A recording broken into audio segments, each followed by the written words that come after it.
इस धरती पर अनेक धर्म के लोग रहते हैं। हमारे और आपके मन में कई बार ये सवाल उठता होगा कि धरती पर हमारी उत्पत्ति कैसे हुई। आखिर कौन था धरती का पहला मानव? इस कलयुग का अंत कैसे होगा? इस कलयुग का जल प्रलय से क्या संबंध है?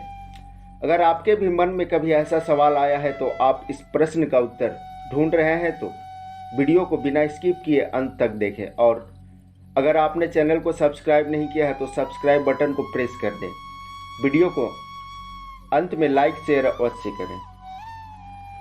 नमस्कार दोस्तों, आगे की वीडियो में आपको हिंदू धर्म के अनुसार धरती के पहले मनुष्य की उत्पत्ति कैसे हुई, उसका नाम क्या था और उनसे जुड़ी हर जानकारी आपको मिलेगी। हिंदू धर्म ग्रंथ विशेषकर ऋग्वेद और उपनिषद का अध्ययन से पता चलता है कि मनुष्य को ब्रह्मा जी ने बनाया है। सृष्टि की उत्पत्ति में भगवान विष्णु और ब्रह्मा जी का अहम रोल रहा है।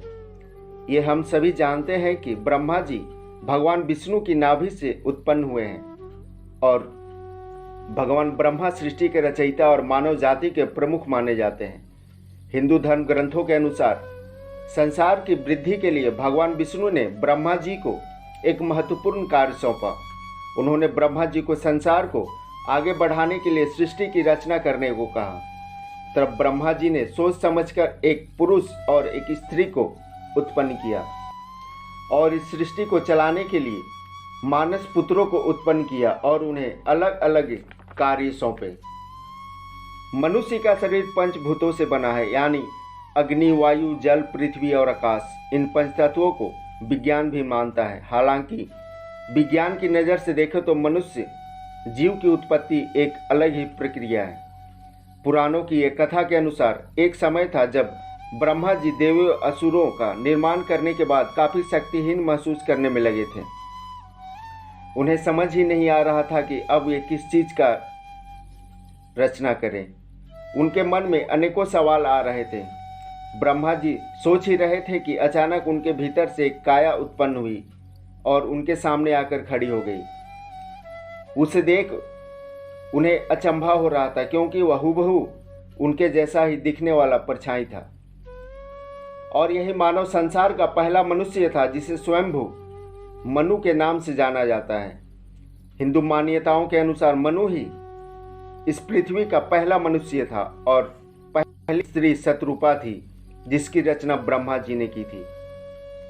ब्रह्मा जी ने बहुत एक्सपेरिमेंट किए थे मानव उत्पत्ति के लिए और उसकी संचालन के लिए देव भी बनाए थे। उसी समय नेगेटिव पॉजिटिव दोनों ही शक्तियां इस धरती पर आई थी, शुभ के साथ अशुभ, देव के साथ असुर। ये मिस्टेक था या फिर उनकी कोई लीला, ये तो ब्रह्मा जी ही जानते हैं।